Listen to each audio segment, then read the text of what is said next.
everybody, it's SBShuffle 001 here, and if you couldn't tell, this is a change of pace. Yes, it is true. This is not only my first gaming video I've put out, but also my first video where you can hear my voice. Incredible. I know it's crazy and weird, but I wanted to give it a shot. Don't worry, I'll still be coming out with my Blender time-lapse videos, but I thought it would be nice to have a change of pace. So without further ado, I present to you 5 tips on making your park and Planet Coaster look just that much more realistic. Alright, so tip number 1, don't rely on the pre-made props entirely. This was my first instinct when I started Planet Coaster, and I think a lot of people do this as well. I wanted to use every pre-made building or fountain or light pole I could find. I think what people struggle with really is the theming, because Planet Coaster comes with about 5 or 6 main theme packs, excluding the DLCs. The game almost tells you to set up themed areas in your park.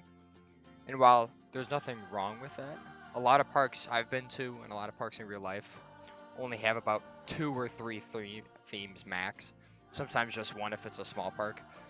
This is actually a really good opportunity for you guys to stretch out your creative abilities. Trust me, it's really fulfilling making a building or scene of your own, using the materials the game provides you, instead of just using the pre-made props or pre-made statues or scenes that they have. Tip number 2 is trees. Cover your entire park with trees. If you've been to any park, either thrill park or amusement park, you probably don't notice the fact that you are actually completely surrounded by trees and bushes and flowers. Just a lot of greenery. My main park I go to over the summer is Six Flags Great America. It's at Gurnee. And I've noticed a lot of things about the park once I started to really look past just the coasters. The amount of floral and nature is just everywhere. And I think it can make a park look a little livelier. And as you can see in the video here, I'm just setting up a basic queue line and exit on the one Ferris wheel. And pretty soon, I'm just going to be adding a ton of bushes and flowers and trees, and depending on what area you chose your park to be in, you can use different types of trees. Like if you chose the desert biome, you obviously wouldn't put an oak tree in there. You'd probably be putting like cactus, maybe some dead bushes here and there. But I'm in the this park is in the deciduous area, so what I decided is to put some oak trees. I also put some ash trees in the beginning here. And you can also, for some of your green landscapes, a lot of times beech trees are very, very nice to have. They just add your park. I think the green in the beech trees is actually a lot saturated than a lot of the other trees. So.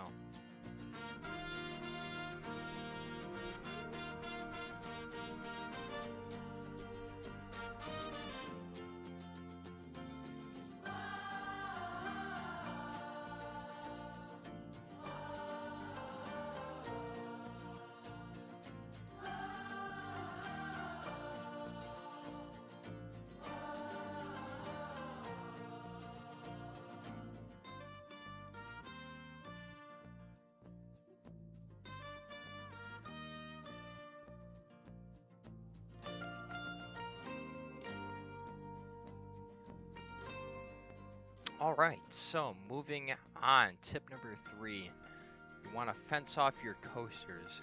This is actually kind of optional. You don't need to fence off all your coasters to make them fit the realistic look, but it just adds a bit of realism if your coaster kind of looks out of place in your park. I know a few coasters at Great America that don't always have fences around them, but there's usually some sort of barrier separating the coaster from the pathway, so pedestrians don't just walk in underneath a coaster and get seriously injured. So sometimes adding some fences around small rides can really make a difference.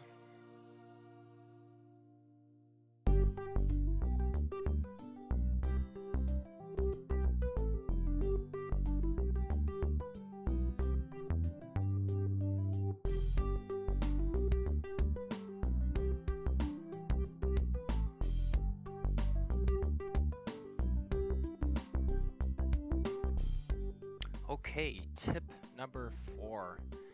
Make your buildings or rides look traditional. Again, you don't need to do this for every building or coaster, but making your structures look traditional or even a little old provides your park with some history. A lot of thrill parks start out small and for families, but then evolved into huge parks. So they still have some old buildings from when they first started out. Also, a lot of these parks have employee rest areas or break rooms. Sometimes putting a few of these in your park will make it feel alive. It'll make it feel like people actually work there, people visit it.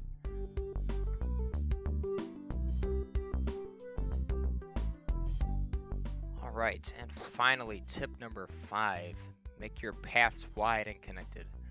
This is actually where the square pathways can come into play, because it allows you to make huge square plazas that can spice up your park.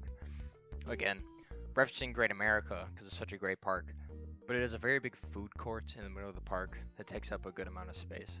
It's not square, but I'll show you a little trick I learned from watching other YouTubers playing around with the game. You can pretty easily make oval shapes or circular shaped plazas, and I'll actually show that here.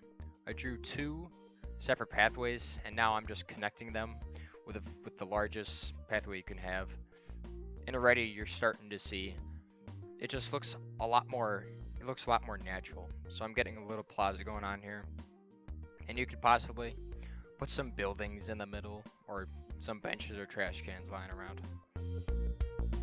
Okay, so right here I'm gonna be showing you guys how you can use the select grid option to make those square pathways, and it's really very simple to make a nice square plaza like this, allowing you to put either some vendors in the middle, maybe even a small ride if you can.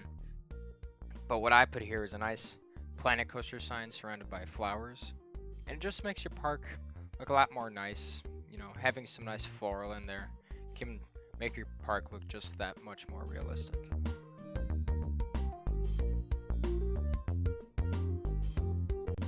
Okay, and just a little extra tip. If you have a favorite theme park or you've been to any park in real life, take time to really look at your surroundings. It's funny, if you just look at how many trees there are or how wide the pathways and plazas are, it really opens your eyes and you might see something that you didn't see before. It can really make a difference if you look at a park in real life and then take some inspiration from it. And here, I'm also expanding on how to make your plazas look good, because you might notice that sometimes, especially with the big pathways, you get these little areas where the path just won't connect.